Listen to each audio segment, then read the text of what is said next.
How's it going, everyone?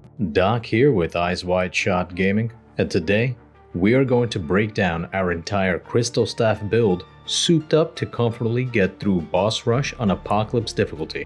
Stick around.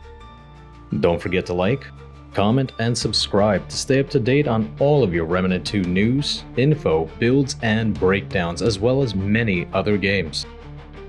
With a brand new update that we had helping us with many bugs and issues, as well as quality of life fixes, we wanted to release a solid all-around melee build that doesn't force you to be cheek to cheek with Lady in Red. It's an 80s reference, but let's fast forward 40 years and start with the primary archetype, Challenger. We aren't going to go into high detail and read out what each perk does, since I am positive most of our viewers are capable of reading. We want to keep our eyes focused on the damage perk Close Quarters that increases our damage to enemies within 10 meters by 35%, as well as critical chance by 5%. Our utility perk Powerlifter giving us a solid stamina regen delay reduction by 50%. So these two are the only two main focuses in this archetype. With Challenger being our archetype, our skill of choice is obviously Juggernaut.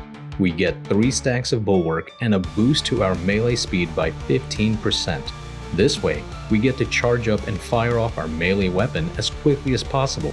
And on top of it all, we also get an increase to melee damage by 50%. This will last 32 seconds and give us a boost to our melee weapon overall. Our secondary archetype is Handler. This might seem questionable, but the damage perk Pack Hunter increases our melee damage by 30%, as well as melee critical chance by 5%. Now, I've heard many players ask why not a different archetype that increases all damage. Simple. Handler's damage perk is just the tip of the iceberg.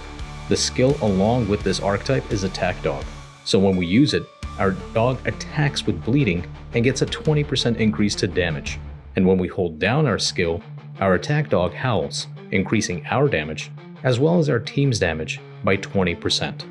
In total, we get a big 50% boost to our melee damage as opposed to any other archetype, which might tap out at about 25 to 30% increase.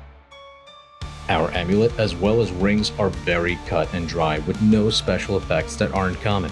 The amulet we use is Matriarch's Insignia, giving us another boost of 35% to our melee damage, and each attack restores 10 stamina. So as long as our melee attacks connect, which they will since they are homing, we restore 10 stamina. First ring up is the Brawler's Pride. Speed equals power, so melee speed increase of 15% is fantastic. It will allow us to charge up our charged melee attack that much quicker. And another melee critical chance increase by 5% doesn't hurt either. The second ring is the Fey Warrior Ring, a static melee damage increase of 15%. Next up is the Haymaker's Ring. This will increase melee damage by 0.2% for every 1 point of armor encumbrance. So between having the Bark Extract concoction and our base armor, we should see a rather large boost to our damage. And finally, the last ring is the Burden of the Mason. We decrease our dodge weight threshold by 25 and increase melee damage by 35% of the wearer's total damage reduction. Again, between Bark Extract, our armor itself at base, and the damage reduction traits as well as Boss Rush perks, we should be looking at the 80% cap very comfortably. Let's dive on into the ranged weapons before checking out our melee weapon of choice. For our secondary ranged weapon is the Corrupted Rune Pistol. Our main damage won't be coming from either of our ranged weapons. They are going to be the hype man to our melee. So the mod Deathbrand will apply Deathbrand to enemies, increasing incoming damage by 10%. And the mutator with this, Harmonizer. At level 10, we generate 25% additional mod power for the stowed weapon. Our stowed weapon being the primary ranged weapon, which is the Monolith. Again, another hype man in the ensemble of melee buffs, with its mod Sandstorm that creates a swirling storm of sand that homes in on the enemy and deals 195 elemental damage per second, as well as applies Exposed, which causes the enemy to receive 15% additional damage from all sources. The mutator with it is Spirit Healer, giving us and our allies a health boost of 2% of our health for every 50 mod power spent. equating to about 60% of our health and 30% of our allies.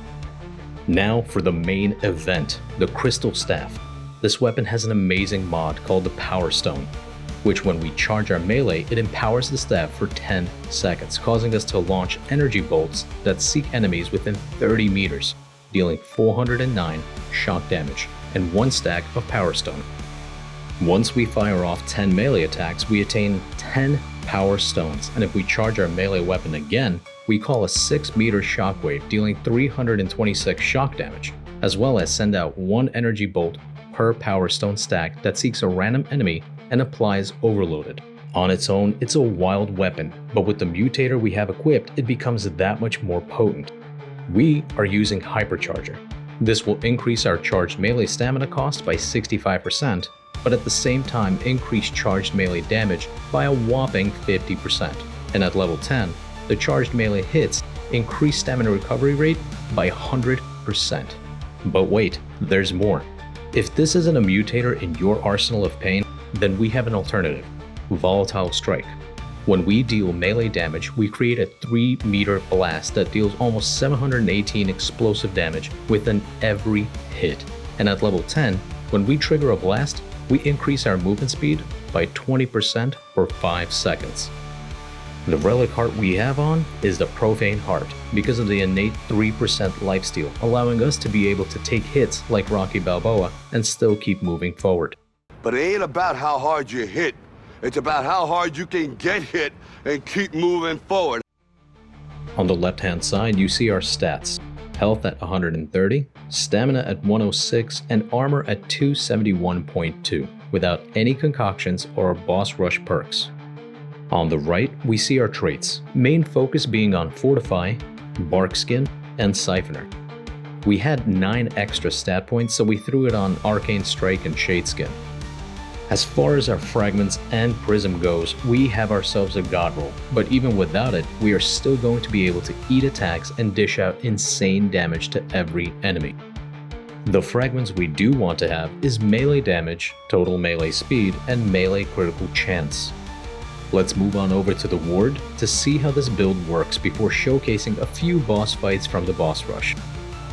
So we activate our skills, use our rune pistol, charge our melee, and start going to town.